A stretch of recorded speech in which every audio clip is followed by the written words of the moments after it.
a este día de Shabbat Vayehi. Esta Parashá Vayehi es la última del libro de Bereshit. Y en la última lectura, la séptima Aliyah, vamos a tener una pequeña meditación sobre la última Aliyah el día de hoy, pero antes vamos a hablar de un tema que es importante porque Yosef ha sido protagonista sin lugar a dudas en la última parte del libro de Génesis. Se ha hablado bastante acerca de Yosef. Desde que Yosef nace, el rumbo de las Sagradas Escrituras pues cambia, se va por la línea de Yosef hablándonos acerca de este personaje tan importante, de modo que vamos a hablar hoy acerca de la vida profética de Yosef, o también le podemos titular Yosef en la profecía. Porque hablar de Yosef no es solamente hablar de un personaje de la Biblia. Hablar de Yosef es hablar de eventos proféticos.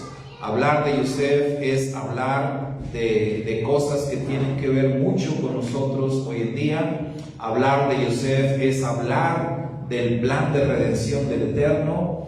Hablar de Yosef es hablar de los temas más importantes y más fundamentales de la palabra de Dios. Y uno de esos temas tiene que ver con la conexión íntima que existe entre Yosef y nuestro bendito Redentor Yeshua HaMashiach. Yosef es un tipo del Mesías, es decir, que Yosef es una sombra profética del Mesías Yeshua. Y hoy vamos a repasar este tema que hemos visto en otras ocasiones, pero que por supuesto no nos hace ningún daño recordarlo, repasarlo. Al contrario, como diría Kefa, nos es provechoso, ¿verdad? Así que vamos a recordar este tema de la vida profética de Yosef y vamos a ver un buen número de semejanzas que existen entre Yosef y nuestro bendito Mesías Yeshua. No son todas, pero sí son varias y muy importantes. Así que vamos a comenzar. Vamos a tener esta presentación aquí en la pantalla. Bueno, aquí lo que decíamos, que la vida de Yosef es sumamente interesante, sumamente reveladora. A través de toda su vida, Yosef nos está mostrando al Mesías. O sea, nosotros leemos la historia de Yosef y lo que realmente estamos viendo es como un mapa de la historia de Yeshua, la historia de nuestro bendito Mesías.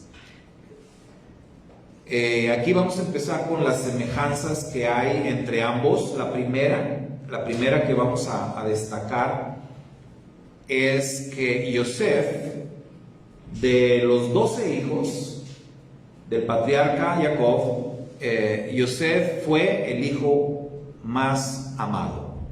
Yosef fue el hijo amado de su padre. Dice ahí Génesis 37:3, y amaba a Israel a Yosef más que a todos sus hijos, porque lo había tenido en su vejez y le hizo una túnica de diversos colores. O sea, es decir que Jacob no solamente tenía esta preferencia por su hijo Yosef, sino que la hacía patente y marcó esa diferencia con aquella famosa túnica multicolores. Yeshua, por su parte, es el hijo amado del Eterno.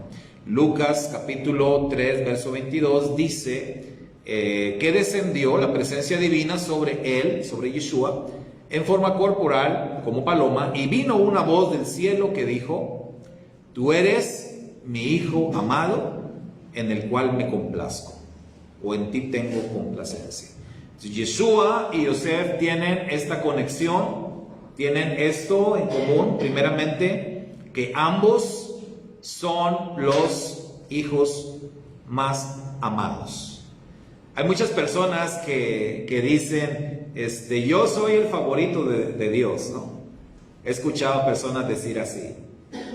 Y bueno, a veces sí da poquito risa porque el favorito de Dios es Yeshua, ¿no? O sea, ahí no hay discusión, no hay nadie que, ¿para qué dices que yo soy favorito? No, el favorito es Yeshua, el amado es Yeshua. Y no solamente el amado del Padre, Yeshua es el amado de las naciones también. Él es el Hijo amado. Bien, otra similitud, otra conexión importante entre Yosef y Yeshua es que Yosef fue vendido, fue entregado en manos de gentiles por sus propios hermanos. Y hace poquito vimos esto, hace poquito lo estudiamos. ¿Y a quién se le ocurrió la idea? A Judá, ¿verdad? O sea, todos los hermanos estuvieron de acuerdo, pero el que tuvo la idea de vender a Yosef fue Judá.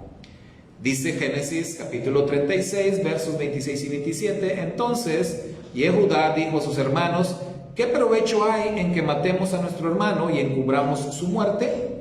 Venid y vendámosle a los ismaelitas, y no sea nuestra mano sobre él, porque él es nuestro hermano, nuestra propia carne, y sus hermanos convinieron con él. Entonces ahí está Judá, el de la idea, y comparte con sus hermanos están de acuerdo, y Yosef es entregado en manos de los gentiles. Por su parte, Yeshua fue entregado también a los gentiles por sus hermanos, es decir, por la casa de Judá, el pueblo judío. Aquí un apunte, ¿verdad? Recordar que para los tiempos de Yeshua, el reino del norte pues ya no existía. Ya solamente existía el reino del sur, que era la casa de Judá. Y otro detalle es también que quien entregó a Yeshua, casualmente, fue un discípulo que se llamaba Yehuda también. ¿Sí? Tenía ese mismo nombre. Lo conocemos como Judas Iscariote, pero su nombre era Yehuda. Entonces, otra vez, y eso de casualmente es sarcasmo, ¿verdad? O sea, así las cosas están escritas y diseñadas por el Todopoderoso.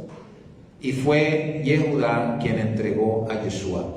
Dice Lucas 18:32, tomando Yeshua a los 12 les dijo: he aquí subimos a Jerusalén, y se cumplirán todas las cosas escritas por los profetas acerca del Hijo del Hombre, pues será entregado a los gentiles y será escarnecido y afrentado y escupido. Esta semana estudiamos precisamente en nuestra porción de Marcos esa parte de cuando Yeshua es traicionado, es entregado en manos de los gentiles y es llevado a la crucifixión. Es martirizado y finalmente es asesinado. Entonces, aquí tenemos otra conexión entre ambos personajes. Yosef fue vendido por plata, o sea, el pago que dieron aquellos mercaderes que compraron a Yosef, a sus hermanos, pagaron con plata. Dice la escritura: cuando pasaban los madianitas mercaderes, sacaron ellos a Yosef de la cisterna y le trajeron arriba y le vendieron a los ismaelitas por 20 piezas de plata y llevaron a Yosef a Egipto. Yeshua fue también vendido por plata, pero el pago por Yeshua fue más alto, ¿verdad? Pagaron más por Yeshua. Mateo 26:15, y les dijo: ¿qué me queréis dar? Y yo os lo entregaré. Y ellos le asignaron 30 piezas de plata. Fue lo que cobró Judas, conocido como el Iscariote, 30 piezas de plata. Y lo entregó con un beso, ¿verdad? ¿Recuerdan? Llegó y lo besó. Yeshua le dijo: con un beso entregas al Hijo del Hombre. Y hay que decir, lo hemos comentado en su momento, que Judas no era tanta la cuestión de una traición. Desde una perspectiva judía, desde una perspectiva hebrea, lo que Judas estaba tratando de hacer era forzar una situación. Recordemos que Judas era un guerrillero. Judas era alguien que peleaba por la libertad del pueblo judío. Él pertenecía a la secta llamada los Zelotes, que ellos eran guerreros, ellos eran luchadores, eran soldados que peleaban contra el Imperio Romano. Él creyó sinceramente que Yeshua era el Mesías de Israel, el Mesías libertador, el Mesías guerrero. Él lo creyó. Pero conforme el tiempo iba pasando, Judas como que se iba desesperando porque no veía que Yeshua pues tomara las armas y encabezara la lucha armada en contra de sus enemigos. Y con esto que Judas hizo, él trató de forzar la situación. Él trató de forzar las cosas. Él pensó, bueno, cuando ya vea que vienen contra él, entonces sí, mi maestro se va a levantar. Y ahí es donde vamos todos a la lucha y a la rebelión.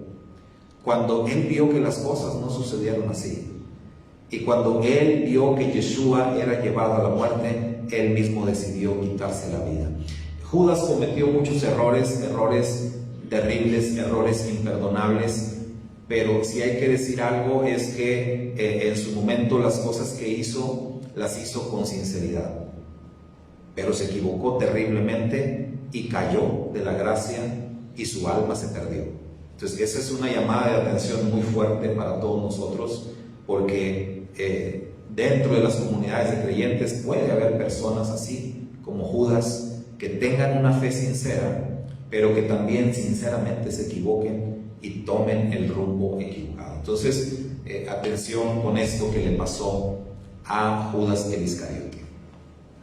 Otra conexión que tenemos es que Yosef resistió la tentación y no cayó en las manos adúlteras de la esposa de Potifar. Dice la escritura, hablando de ella a Yosef cada día, fíjese y subraya esto, ¿no? Cada día, y no escuchándola a él para acostarse al lado de ella, para estar con ella. Aconteció que entró él un día en casa para hacer su oficio, y no había nadie de los de casa ahí, y ella lo asió por su ropa, diciendo, duerme conmigo. Entonces él dejó su ropa en las manos de ella y huyó y salió. Cuando vimos este tema, también hace poco hablamos de este tema, lo veíamos desde la perspectiva del Midrash, que nos da muchos detalles acerca de esto, y lo importante acá es cómo Yosef luchó y venció esta tentación que estuvo ahí diario, porque hermano, Yosef vivía ahí en la casa de Potifar. Entonces, estar enfrentando una lucha, una tentación diaria, y salir victorioso no es nada sencillo.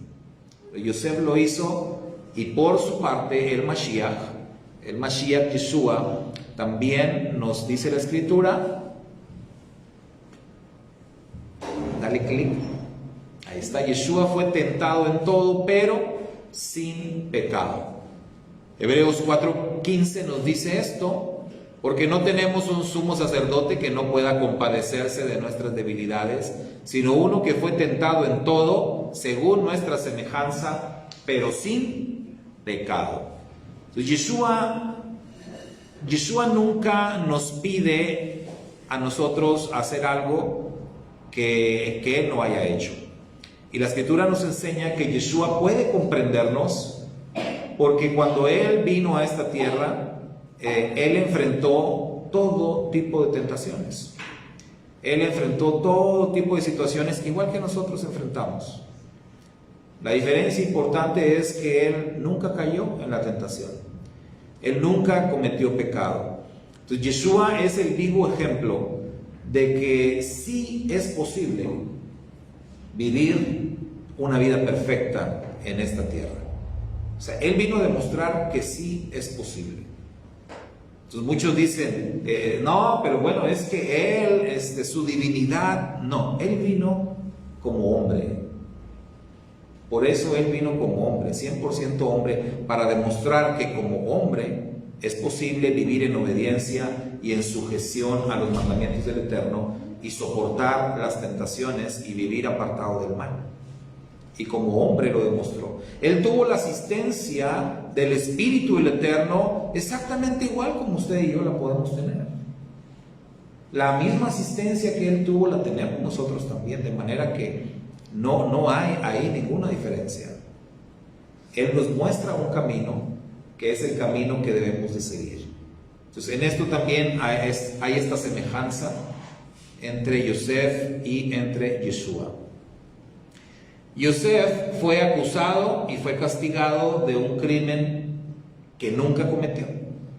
Porque como ya vimos, él resistió la tentación, no cayó, y sin embargo le inventaron el crimen, lo acusaron en falsedad, y eso, bueno, lo llevó a ser castigado. Dice ahí Génesis 40:15, a mí me trajeron por la fuerza de la tierra de los hebreos, yo no hice nada aquí para que me echaran en la cárcel. Entonces, desde que sus hermanos lo echaron a la cisterna y luego lo sacaron para venderlo, y todo lo que pasó con él, la acusación de la esposa de Potifar, Yosef dice, yo no hice nada indebido. Dicen que todas las personas que están en la cárcel, todos dicen que son inocentes. No sé si sea cierto, ¿verdad? Pero siempre, bueno, al menos en las películas así dicen. Cuando he visto películas de gente que está en la cárcel y le pregunta a un preso al otro, oye, ¿tú qué hiciste? No, nada. A mí me metieron de forma injusta. Y siempre el otro, así decimos todos aquí. Pero realmente Yosef no merecía estar en la cárcel. Yosef no había hecho nada de lo que lo acusaban. Por su parte, Yeshua fue condenado sin haber hecho maldad, ni hallado engaño en su boca. Dice 1 Pedro 2:22, él no cometió ningún pecado, no hubo engaño alguno en sus labios. De hecho, esta semana que estudiamos en Marcos, estudiábamos el tema de cuando Yeshua les dio a los judíos el pretexto, les dio la razón para que lo acusaran, porque realmente ellos en 3 años y medio nunca encontraron ninguna razón para acusarle. Y cuando creían haber encontrado algo, lo acusaban de cosas que tenían que ver con las leyes judías de los hombres. ¿Se acuerda, por ejemplo, cuando le dicen, oye, tus discípulos no cumplen con el ritual de lavarse las manos? O sea, ahí quisieron acusarle de esto. Pero ¿qué les dijo Yeshua? Yeshua les dijo, no, o sea, esos son mandamientos de hombres.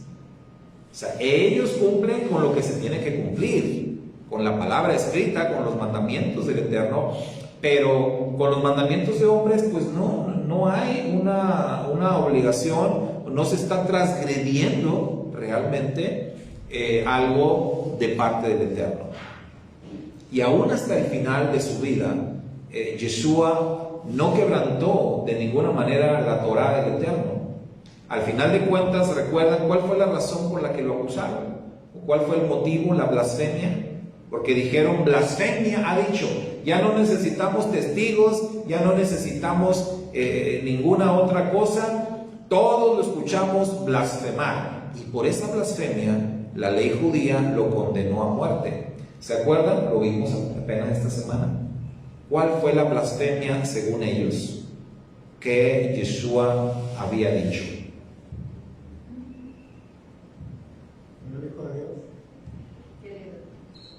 Sí, así es, o sea, pero dijimos esta semana, a lo mejor no vieron el estudio del miércoles, ¿verdad?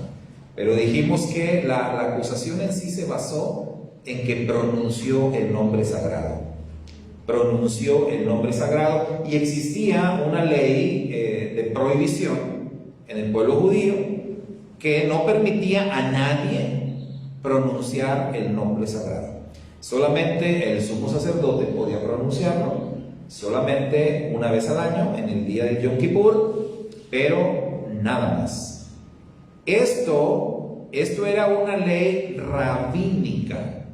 No es, si usted busca en la Torá nunca hay una prohibición para mencionar el nombre sagrado. Lo que dice la Torá es, no tomarás el nombre del Eterno, tu Elohim, a la ligera. Eso es lo que dice el mandamiento. Pero nunca dice que no lo menciones. Al contrario, hasta hay mandamientos que dice, por su nombre jurarás. Sí. O sea, no hay prohibición para mencionarlo. Lo que sí dice es que no debes tomar el nombre a la ligera.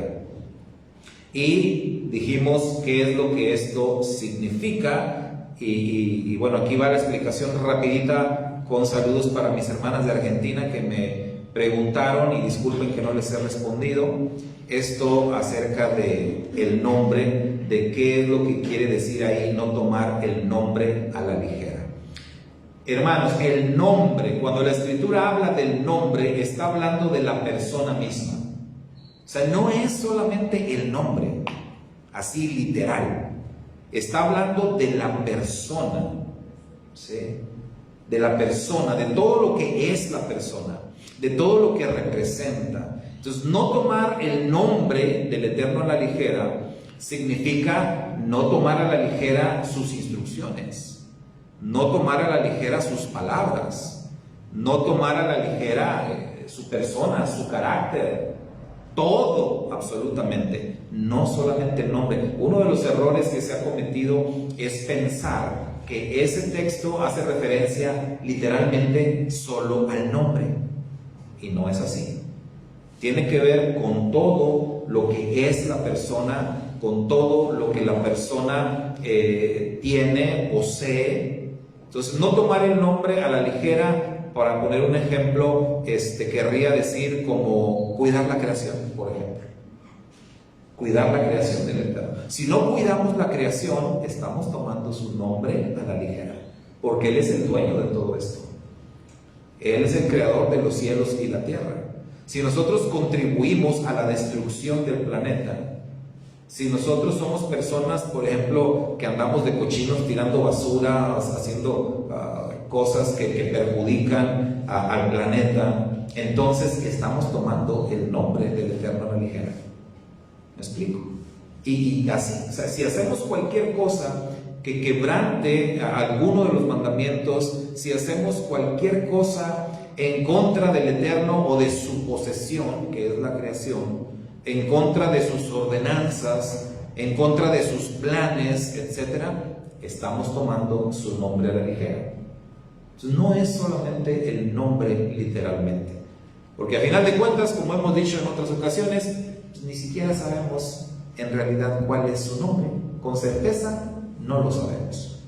Entonces, tiene más que ver con todo lo que Él es y tiene más que ver con su palabra. Lo mismo aplica en el tema de Yeshua, porque muchos piensan que cuando la Escritura dice que todo aquel que invocare el nombre del Señor será salvo, creen que porque lo invocan ya con eso se salvan. No, tienes que entender lo que significa invocar el nombre.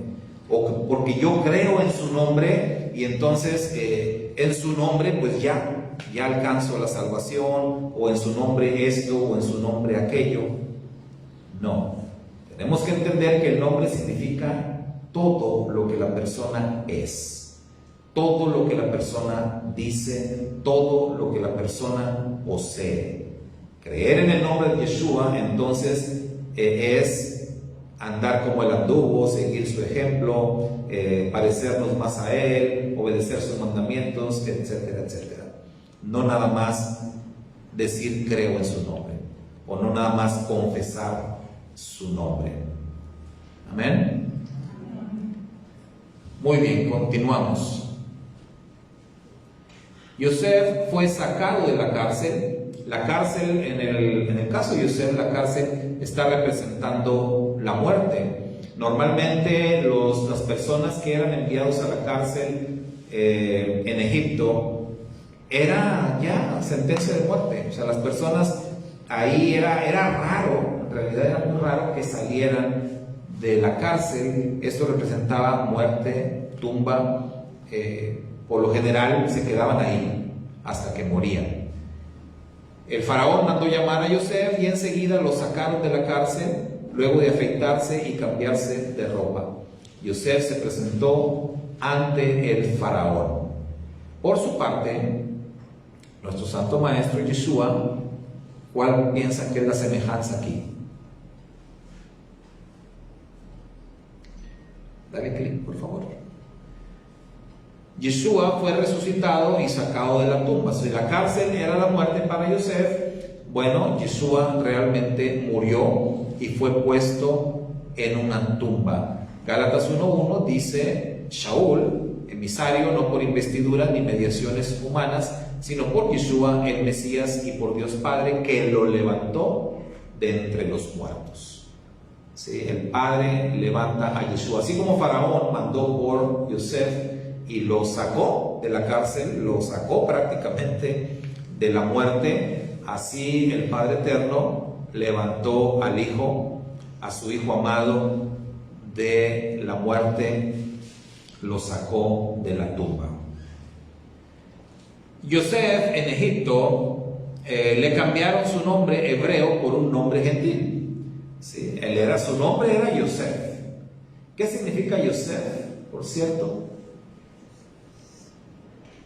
¿Se acuerdan? ¿Quién se acuerda? Añadir, ¿sí? Añadir, añadidura, él añadirá, pero es añadidura. Y cuando pensamos en esto, ¿qué les viene a la mente? Un texto en la Escritura: mas buscar primeramente el reino de Dios y su justicia, y todo lo demás es añadidura, ¿verdad? Todo viene por añadidura. Entonces, Yosef, su nombre significa eso, añadidura. O sea, si tu confianza está en el Eterno, ya lo demás lo tienes, o sea, viene, es como parte del paquete, es la añadidura. Yosef, su nombre, eso es lo que significa. Pero en Egipto le quitaron ese nombre y le pusieron Safnat Panea. Safnat Panea, este nombre egipcio, hay diferentes interpretaciones sobre el significado.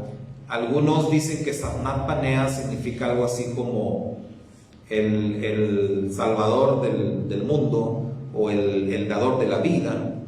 Pero hay otros que dicen que Safnat Panea significa como el que todo lo sabe o el que todo lo adivina. En cualquiera de los casos, el Safnat Panea estaba poniendo a Yosef en una posición como de un dios, ¿verdad? Casi. Recuerden que en Egipto era una tierra idólatra. En Egipto tenían un montón de dioses. El faraón mismo era considerado un dios. Entonces es muy probable que el faraón, al poner a Yosef en una posición tan privilegiada de ser el segundo del faraón, pues es muy probable que sí, el nombre Safnat Panea lo querían poner pues como un dios, como una divinidad. Entonces esto también es otra semejanza con Yeshua, a quien también en el Egipto de hoy, en el mundo, se le pone en el lugar del creador del universo. Yeshua en Egipto, que es el mundo, también se le cambió su nombre hebreo y se le puso un nombre gentil, Yesús o Jesús. Esto es el nombre de Yeshua. Recuerde usted, hoy en el mundo, sobre todo en el judaísmo mesiánico, y sobre todo hay un grupo en el judaísmo mesiánico que son, se llaman a sí mismos como los defensores del nombre. Los defensores del nombre insisten en llamarlo Yahshua, ¿verdad? Insisten en llamarlo Yahshua, y no solamente insisten en llamarlo así, sino dicen que esa es la pronunciación y no otra, y que si no lo llamas así, pues casi no puede ser salvo, ¿no? Y que porque el nombre del Padre tiene que estar en el nombre del Hijo, y como el nombre del Padre es Yahweh, entonces el Yah tiene que estar en el Hijo, y por eso es Yahshua. Pero ignoran la parte que decíamos hace rato acerca del nombre. El tema del nombre no tiene que ver con lo literal, tiene que ver con todo lo que el mismo Yeshua dijo. Yeshua decía: las palabras que yo hablo no son mías, son del Padre que me envió. Eso es lo que tiene que ver, que el nombre del Padre estaba en el Hijo, no de manera literal, no que se fuera a llamar igual. Si se llamara igual, entonces no conocemos el nombre del Padre, tampoco conoceríamos el nombre del Hijo. No, sino que el nombre tiene que ver con todo lo que son los mandamientos, con todo lo que es la capacidad. Yeshua decía, toda potestad me ha sido dada. O sea, el Padre entregó en el Hijo el poder, el juicio, la sabiduría y muchísimas cosas el Padre entregó en las manos del Hijo. Eso es el nombre del Padre, todas esas cosas que entregó en manos de Yeshua. Pero hay grupos que se enfocan demasiado en el tema del nombre y quieren encerrar todo o poner la fe solamente en algo que es un nombre así literal, y esto no es así, ¿verdad? El nombre hebreo, y eso pues no es ni sano ni bueno discutir por estas cosas, ¿no? Pero creo que es muy evidente cuando tienes pues un poco de conocimiento y realmente quieres investigar y te vas al idioma hebreo, a la fonética y a todas estas cosas, pues vas a descubrir que el nombre realmente es Yeshua o Yehoshua, que es la forma larga, y la contracción es Yeshua. Cuando se hizo la traducción de los escritos hebreos a los escritos al griego, este nombre lo que se hizo fue transliterarlo. O sea, no se tradujo, se transliteró. O sea, sí, letra por letra se lo quisieron traer del hebreo al griego. Y entonces por eso quedó el nombre así, Yesous. Y en el latín, Jesús. Y luego ya inventaron la letra J y pues ya quedó Jesús, ¿verdad?, en español. Pero lo transliteraron, ¿sí? No lo tradujeron. Yo siempre he dicho que si hubieran querido traducir el nombre por su significado, entonces hubiese sido diferente. Porque el nombre de Yeshua significa salvación. Literalmente, la salvación. En griego tienen una palabra para salvación y hubieran podido traducirlo así, como soter, y al español lo hubieran traducido como Salvador.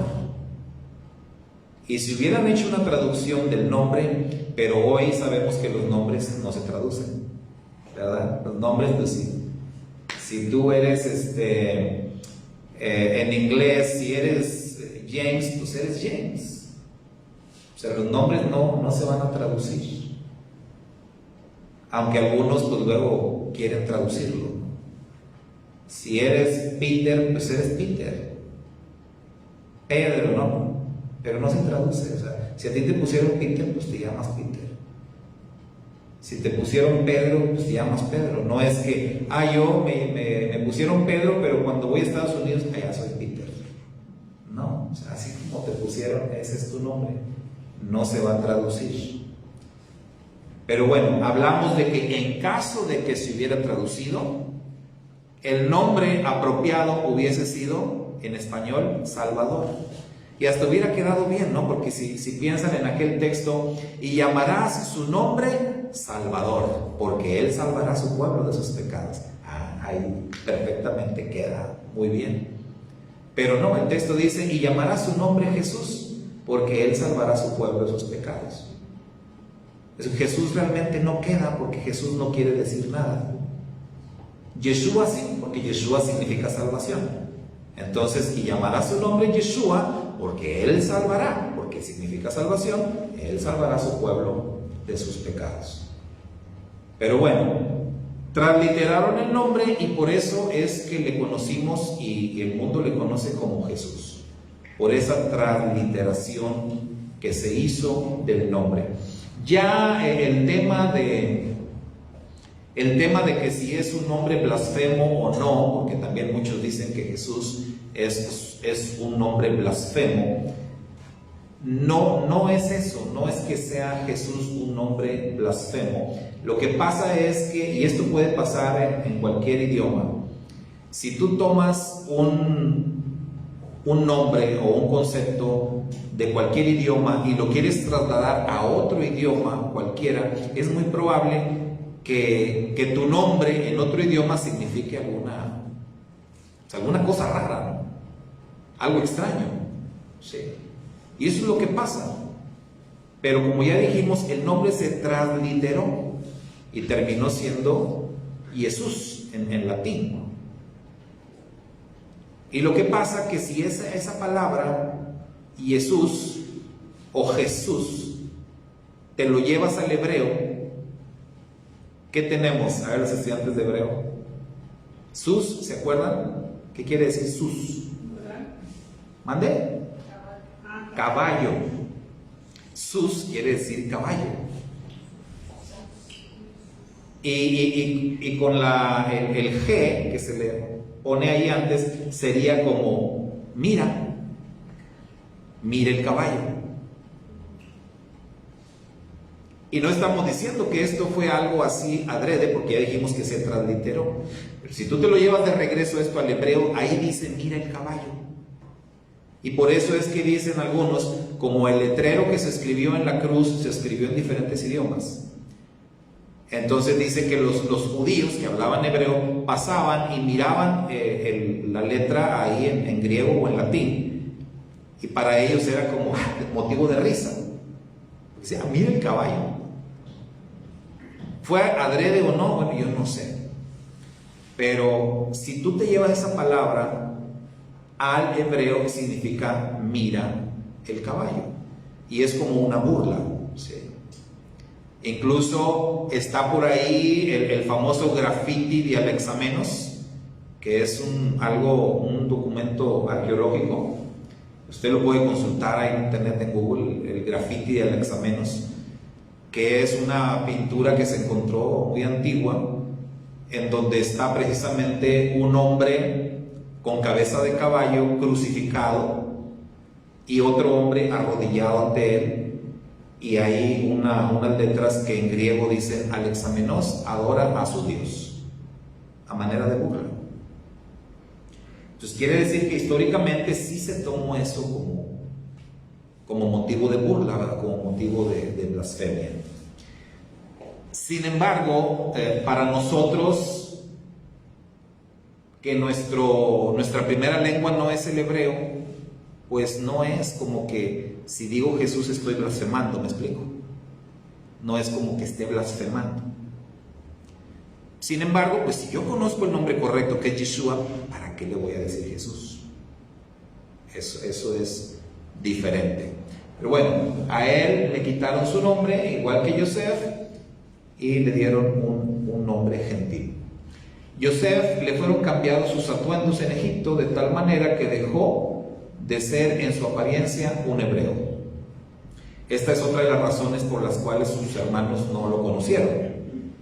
O sea, Yosef vestía como un egipcio. Dice Génesis 41-42, de inmediato el faraón se quitó el anillo oficial, se lo puso a Yosef, hizo que lo vistieran con ropas de lino fino y que le pusieran un collar de oro en el cuello. Y otras cosas más que los egipcios acostumbraban en su apariencia. Bueno, Yosef de plano, o sea, se parecía un egipcio totalmente. Por su parte, Yeshua le cambiaron sus atuendos. A Yeshua lo desjudaizaron. Este término, no sé qué tan correcto sea, ¿verdad? Pero bueno, lo desjudaizaron, o sea, lo despojaron de su identidad judía, le quitaron su talí, que es el manto de oración, le pusieron una toga romana, y por eso es visto más como un personaje grecorromano que como un judío. Mateo 27, versos 27 al 29 dice: los soldados del gobernador llevaron al palacio a Jesús y reunieron a toda la tropa alrededor de él. Le quitaron la ropa y le pusieron un manto de color escarlata, que es la toga romana. Luego trenzaron una corona de espinas y se la colocaron en la cabeza, y en la mano derecha le pusieron una caña. Arrodillándose delante de él, se burlaban diciendo: Salve, Rey de los judíos. Entonces los dejaron de sus ropas judías y le pusieron otras ropas, cumpliendo de alguna manera la profecía de que este Mesías iba a ser llevado a las naciones. Hay otro texto en otro de los evangelios que dice que cuando lo llevaron a Herodes, allá con Herodes también le pusieron otras ropas, unas ropas así como que lujosas, ¿sí? Lo vistieron como de mucho lujo, pero para burlarse de él, y lo enviaron de regreso a Pilatos. Entonces todo esto que estaba pasando con Yeshua era una manera profética de ver en el futuro lo que iba a pasar con él entre las naciones. ¿Seguimos?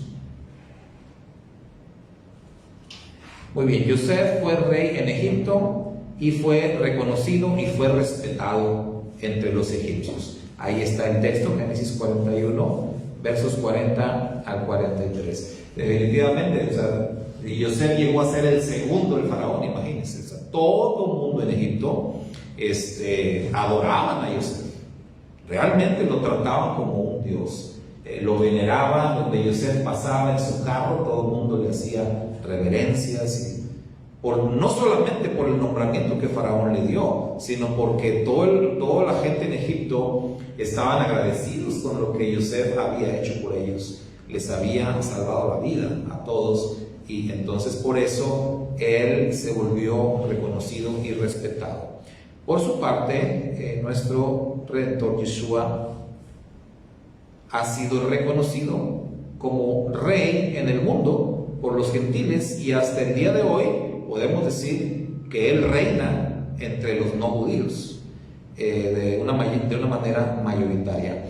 Dice Rav Shaul, Pablo, 1 Timoteo 3:16: e indiscutiblemente grande es el misterio de la piedad. Dios fue manifestado en carne, justificado en el Espíritu, visto de los ángeles, predicado a los gentiles, creído en el mundo, recibido arriba en gloria. Entonces, hasta la fecha, el Mesías, Yeshua, despojado de su identidad hebrea, conocido como Jesús en el mundo. ¿Cómo está la figura de Jesús en el mundo? Entronizado, ¿no? Está entronizado, está reconocido como divino, reconocido como Dios mismo, como el Creador, y respetado por todos, aunque pues, también en muchos países o muchas naciones, así también tienen a María, ¿no? A María la Madre, en un lugar muy privilegiado. Pero bueno, estamos hablando acá de Yeshua, y él es reconocido y respetado sin lugar a dudas entre los gentiles, en el mundo en general. No así en el mundo judío, porque en el mundo judío hablar de Yeshua, de Jesús, es tabú. O sea, hablar no, por eso ellos le llaman Yeshu, sea su nombre borrado. O sea, ni hables de él ni lo menciones. Y si hablas tú de él con judíos, inmediatamente se molesta. Es como que no me toques ese tema. Tanto igual como hablarle a un cristiano de los mandamientos, ¿no? Le hablas a un cristiano de los mandamientos, le hablas a un cristiano del antiguo pacto y también lo ofendes. Entonces es una cosa muy curiosa lo que pasa de un lado y del otro. Bueno, Yosef tuvo 2 encuentros con sus hermanos, lo vimos también hace poco. Yeshua tendrá 2 encuentros con los suyos. Pues hablamos de la primera venida de Yeshua, que ya se cumplió, y ahora esperamos su regreso. Pues ambos también tienen esto en común. Vamos a la siguiente. Yosef no fue reconocido por sus hermanos en el primer encuentro, ¿verdad? Yeshua tampoco fue reconocido por sus hermanos en su primer encuentro. Eso también está documentado en la escritura. ¿El que sigue? Bueno, ahí está el texto de Mateo 13, versos 10 al 18. Y abajo, Mateo está citando a Isaías, que Isaías precisamente habló acerca de esto cuando dijo: cegó los ojos de ellos y endureció su corazón, para que no vean con los ojos y entiendan con el corazón y se conviertan y yo los sane. Isaías dijo esto cuando vio su gloria y habló acerca de él. En su momento, cuando hablamos en el estudio de Génesis, en el encuentro de Yosef con sus hermanos, decíamos que el Eterno había puesto como un velo en los ojos de los hermanos de Yosef, porque decíamos, pues como que no es muy posible, ¿no? Digo, ¿qué tanto pudo haber cambiado Yosef?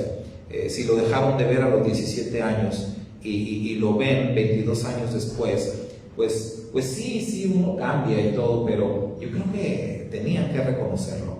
Entonces, más bien era que el Eterno puso un velo, igual como puso el Eterno un velo en el pueblo judío para que no reconocieran a Yeshua como el Mesías.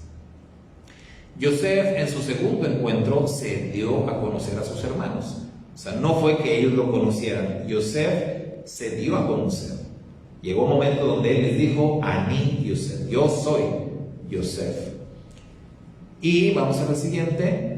Yeshua, en su segunda venida, también se dará a conocer a sus hermanos. Él dirá con lágrimas en los ojos: Ani Yeshua. Y bueno, ahí está el texto de Zacarías capítulo 12, versos 10 y 11, en donde habla de que en su regreso el Mashiach, Yeshua, será reconocido. ¿Sí? Entonces sí, pero bueno, no será reconocido, más bien Él se revelará, Él se manifestará, Él dirá quién realmente es, y ahora sí le van a creer. Ahora sí le van a creer. ¿Por qué? Por esto que vemos acá. Yosef le pide a sus hermanos que se acerquen y les dice: yo soy Yosef, vuestro hermano. En el español no se capta la idea en su totalidad como en el hebreo. Cuando leemos el texto hebreo, en hebreo indica que Yosef les está mostrando algo a sus hermanos. O sea, no es nada más como: acérquense y mírenme bien. Pues no, sonaría como que, pues si te estamos viendo, no necesitamos acercarnos tanto. Pero en el hebreo nos da la idea de que en realidad Yosef les dice: acérquense para mostrarles algo. Esto es una prueba de que él realmente era Yosef.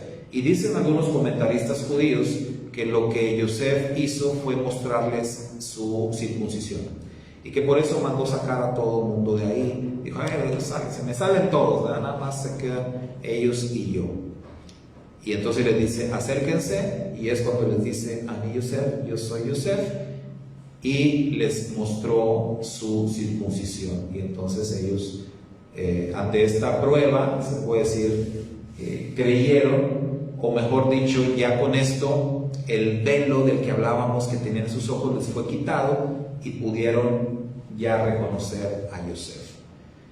Cuando Yeshua se manifieste en su segunda venida, se acercarán a él sus hermanos y él mostrará pruebas fidedignas de que es el mismo que había venido 2000 años atrás. Zacarías 13:6 dice: y le preguntarán: ¿qué heridas son estas en tus manos?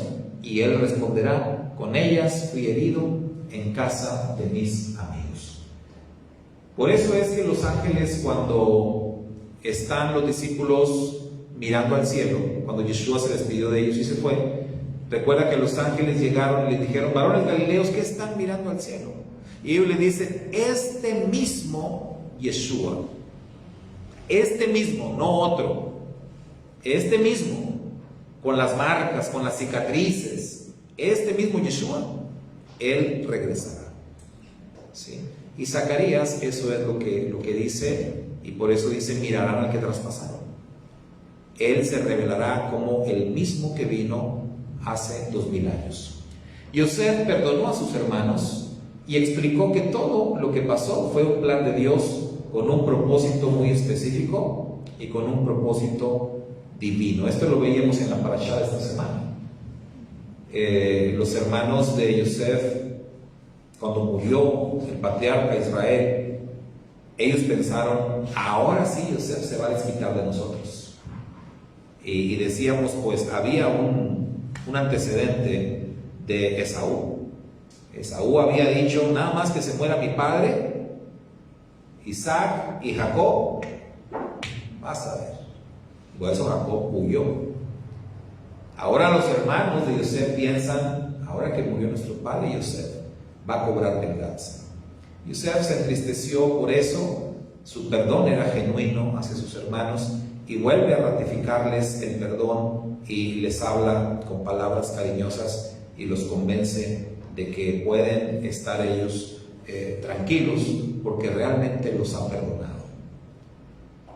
Yeshua regresará y él reconfortará a sus hermanos, les hablará al corazón, igual como Yosef lo hizo, les hablará al corazón y los consolará, pues él conoce desde antes de la fundación del mundo el plan divino de la redención de Dios y reinará por toda la eternidad sobre sus hermanos y sobre todo el mundo. Mucha gente tiene un espíritu antisemita muy fuerte. Mucha gente tiene un odio encarnizado en contra del pueblo judío. Y esto es totalmente nefasto y es algo totalmente fuera de lugar, porque ni Yeshua tiene eso. O sea, Yeshua sabía que los que estaban llevando a cabo todo lo que tuvo que ver con su muerte era porque así tenía que ser. Así tenía que ser. Incluso él le había dicho a Pedro: hey, aplácate, deja, las cosas tienen que ser como tienen que ser. No intervengas, esto ya está así, destinado por el Eterno. Entonces, Yeshua no es como que viene a cobrar venganza por lo que le hicieron. No, ciertamente él viene como juez. Él viene como juez, pero no a cobrar venganza por lo que le hicieron, sino él viene a hacer justicia, que no es lo mismo venganza que justicia. Él viene a hacer justicia y él viene realmente a juzgar a todas las personas. Dice la Escritura: según sean sus obras, según nuestras obras, a todos seremos juzgados. Entonces no es como que él venga en plan de vengarse por lo que le hicieron por la crucifixión, no. La Escritura llama a ese día el día de la venganza del Dios nuestro, el Eterno. El Eterno cobrará afrentas, pero son afrentas, hermanos, que se han cometido desde los inicios de la creación y hasta la fecha. ¿Y cuál es principalmente esa ofensa? La Escritura dice que el hombre no tuvo a bien el reconocer al Eterno, reconocer a Dios como el único Dios verdadero, sino que el hombre prefirió los ídolos. El hombre prefirió hacerse dioses, fabricarse dioses falsos. El hombre prefirió arrodillarse ante animales o arrodillarse ante el sol, ante la luna, ante las cosas creadas, dice Rav Shaul en su carta a los Romanos. Y por esa razón, por la razón de la idolatría y de quitarle su lugar al único Dios verdadero para dárselo a la creación, es que el Eterno cobrará venganza. Esa es la razón real, y no por haber matado a Yeshua, ni mucho menos. La muerte de Yeshua fue un plan del Todopoderoso. Bueno, y finalmente este texto de Ezequiel, capítulo 37, que se asoma, el profeta Ezequiel se asoma al futuro y dice: mi siervo David será rey sobre ellos, y todos ellos tendrán un solo pastor, y andarán en mis preceptos y mis estatutos guardarán, y los pondrán por obra. Habitarán en la tierra que di a mi siervo Jacob, en la cual habitaron vuestros padres. En ella habitarán ellos, sus hijos y los hijos de sus hijos para siempre. Y mi siervo David será príncipe de ellos para siempre. Y haré con ellos pacto de paz, pacto perpetuo será con ellos, y los estableceré y los multiplicaré, y pondré mi santuario entre ellos para siempre. Estará en medio de ellos mi tabernáculo, esta es una referencia a Yeshua, y seré a ellos por Dios, y ellos me serán por pueblo, y sabrán las naciones que yo, el Eterno, santifico a Israel, estando mi santuario en medio de ellos para siempre. Este texto es maravilloso de Ezequiel porque nos muestra una ventana al futuro. Está hablando del reino mesiánico, está hablando de algo que viene, de algo que ocurrirá en un futuro. Y lo maravilloso es que aquí ratifica que todo el mundo va a andar bajo las ordenanzas del Eterno y obedeciendo sus mandamientos. Para la gente que sigue rechazando los mandamientos de Dios, pues necesitan leer y entender esto, que lo que viene en el futuro es lo mismo. andar bajo las ordenanzas y los mandamientos y los preceptos del Todopoderoso. Solamente así podemos entrar en este pacto de paz, solamente así aspiramos a ese perdón eterno que Él nos quiere dar. Pero la gente, al no querer reconocer al único Dios verdadero y al no querer reconocer sus ordenanzas y preceptos, lo que está haciendo es rechazar también el pacto de paz que Él quiere darnos. Bueno, esto es lo que tenemos. Vamos a la última. Bueno, esa era la última. Entonces, como vemos, hermanos, aquí ya todos estos textos que vimos, todas estas conexiones demuestran que Yosef pues, no era un personaje común y corriente. Yosef era una sombra y figura del Mesías Yeshua, que existen muchas similitudes entre ambos y que realmente la vida de Yosef nos muestra la profecía de Yeshua, y que Yeshua cumplió con muchas de estas cosas. Es por eso que Yeshua dijo: de mí escribió Moisés. ¿Sí? Yeshua así lo dijo: de mí escribió Moisés. Si ustedes fueran un poco listos y leyeran con atención los escritos de Moisés, ahí ustedes me encontrarían, dijo Yeshua, porque ahí estoy, en todos lados. Por eso los sabios judíos dicen que en cada texto de la Torá está escondido el Mesías. Y aunque ellos no reconocen a Yeshua, pero sí dicen que Él está en la Torá. Y Yeshua dijo: de mí escribió Moisés. Así que bueno, pues que el Eterno nos ayude a seguir conociendo y a seguir descubriendo al Mesías en la Torá, en los mandamientos, y a seguir este camino que Él nos ha marcado. Cerramos con la aliyá número 7, la lectura número 7 de la Parashá Vayehi, en donde nos habla acerca de que Yosef le dijo a sus hermanos que el Eterno habría de acordarse de ellos, y que cuando ellos fueran sacados por el Eterno de la tierra de Egipto, no lo dejaran ahí.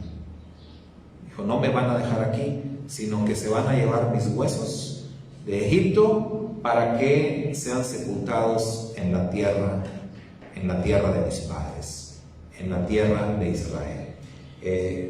El libro de Génesis termina con esto, termina con la muerte de Yosef. Yosef murió a los 110 años de edad, una edad, dicen algunos, temprana. Algunos dicen Yosef murió joven, otros dicen no, vivió una larga vida.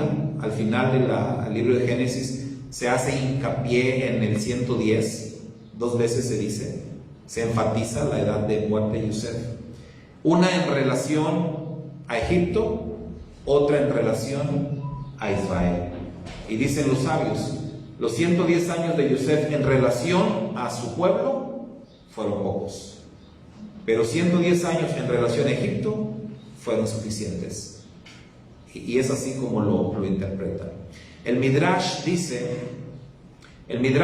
que cuando llegó el tiempo de que el pueblo de Israel habría de salir de Egipto, que vamos para allá en el estudio del libro de Shemot, dice el Midrash que antes, cuando ya estaban listos para salir, los egipcios habían sepultado a Yosef en el río Nilo. Es lo que dice el Midrash, porque ellos adoraban a Yosef como un dios, y ellos sabían que algún día los hebreos se lo iban a querer llevar de Egipto. ¿Por qué? Porque en esta parashá vemos que a Israel se lo llevaron. Si ustedes leyeron la porción, vieron que Yosef le pidió permiso al faraón para llevarse a su padre a sepultar en su tierra. Y uno pudiera pensar, ¿por qué Yosef tuvo que pedirle permiso al faraón si es su padre? Pero es que para eso los egipcios ya veían a Jacob, ya veían a Israel como, si veían a José, si veían a Yosef como un dios, y luego viene el papá, pues imagínense cómo veían a Israel. Dice el libro de Génesis que el faraón mismo se inclinó ante Jacob cuando lo conoció. El faraón le hizo reverencia. Imagínense. Entonces los egipcios no querían que se llevaran el cuerpo de Jacob. Por eso Yosef tuvo que casi suplicarle al faraón: déjame llevar a mi padre me hizo jurar que cuando él muriera yo no lo iba a sepultar aquí, sino que me lo iba a llevar a sepultarlo allá donde están sus padres, sus antepasados.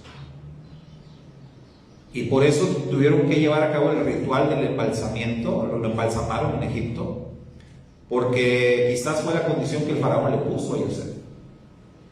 Bueno, sí te dejo, pero vamos a hacer unos funerales egipcios aquí primero, la gente aquí también quiere llorarle a Israel. Y bueno, finalmente se lo pudo llevar y lo sepultó, como Jacob le había dicho, en la cueva de Macpela, donde estaban sepultados, ¿quiénes, hermanos? Abraham y Sara, Isaac y Rebeca, y ya estaba ahí Lea esperando a Jacob. O sea, los tres grandes patriarcas con sus esposas iban a quedar ahí, y dicen los judíos que ahí también están Adán y Eva, en esa misma cueva. Entonces, ocho personas, 4 parejas de grandes patriarcas en la misma cueva sepultados. Raquel, que era su amada, no quedó ahí. El Eterno quiso que quedara en otro lugar. Pero bueno, ese es otro tema. Yosef murió y él hizo prometer a sus hermanos que no lo dejarían. Dice entonces el Midrash que sepultaron a Yosef, los egipcios lo embalsamaron, le pusieron un ataúd y lo arrojaron en el Nilo para que se hundiera ahí y así ya no se lo llevaran de Egipto, porque ellos decían: es que él tiene que quedarse con nosotros.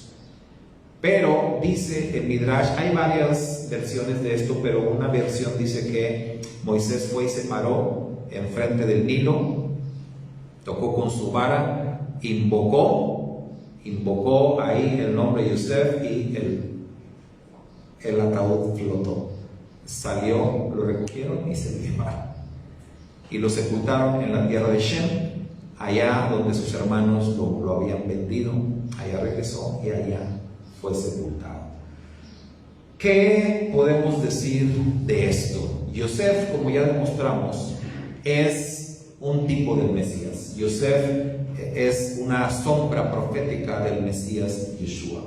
Y así como Yosef dijo: no quiero que me dejen en Egipto, el Mesías Yeshua también nos dice a nosotros que no lo debemos dejar como el mundo lo ha conocido. No lo debemos dejar en Egipto.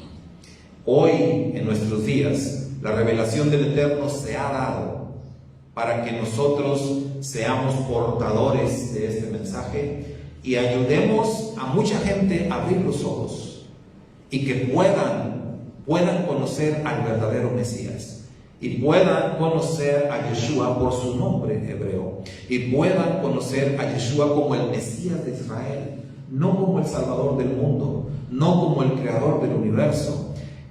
Tenemos que nosotros esa tarea por delante y nos lo ha dicho Karen en el curso que estamos tomando. Es una tarea grande, importantísima que tenemos hoy de devolverle a nuestro Mesías su identidad hebrea, devolverle sus atuendos, devolverle su nombre, devolverle su ministerio, devolverle toda su identidad completa. Para eso es que lo estamos conociendo y para eso es que se nos ha revelado. Y escuchar a Yosef, o leer, mejor dicho, a Yosef diciendo: no me vayan a dejar en Egipto, para mí es el Mesías diciéndome: no me dejen así, denme a conocer como quien realmente soy. No permitan que el mundo siga en un engaño, no permitan que el mundo siga sumergido en algo que es totalmente falso. Digan la verdad. Esto es con lo que cerramos el estudio del libro de Bereshit, del libro de Génesis, mis amados hermanos. Y es tiempo de decir: Hazak, Hazak, Benit Hasek. Otra vez: Hazak, Hazak, Benit Hasek. Sé fuerte y seamos fortalecidos. Esto es algo que decimos siempre que terminamos el estudio de un libro de la Torá. Y esta semana no terminamos uno, terminamos 2. Así que por eso doblemente Hazak Hazak Benit Hasek. O como dice la otra versión, que la fuerza te acompañe. Sí. Que la fuerza te acompañe. Es otra forma de decirlo, y una forma muy judía, que la fuerza te acompañe. Que el estudio que hemos tenido de la Torá en estos dos preciosos libros de Génesis y de Marcos nos acompañe y haga de nosotros mejores creyentes, mejores personas, mejores esposos, mejores amigos, mejores hermanos, mejores hijos, mejores padres, mejores ciudadanos. Para la honra y gloria del Eterno, bendito sea su nombre. Amén. Shabbat Shalom. Shabbat Shalom, mis hermanos que están allá a la distancia. Bendiciones, hermana Ketita, para usted también. Bendiciones para todos. Nos vemos más tarde. Continúen con nosotros en estas transmisiones, en las clases que tenemos más adelante. Nos despedimos.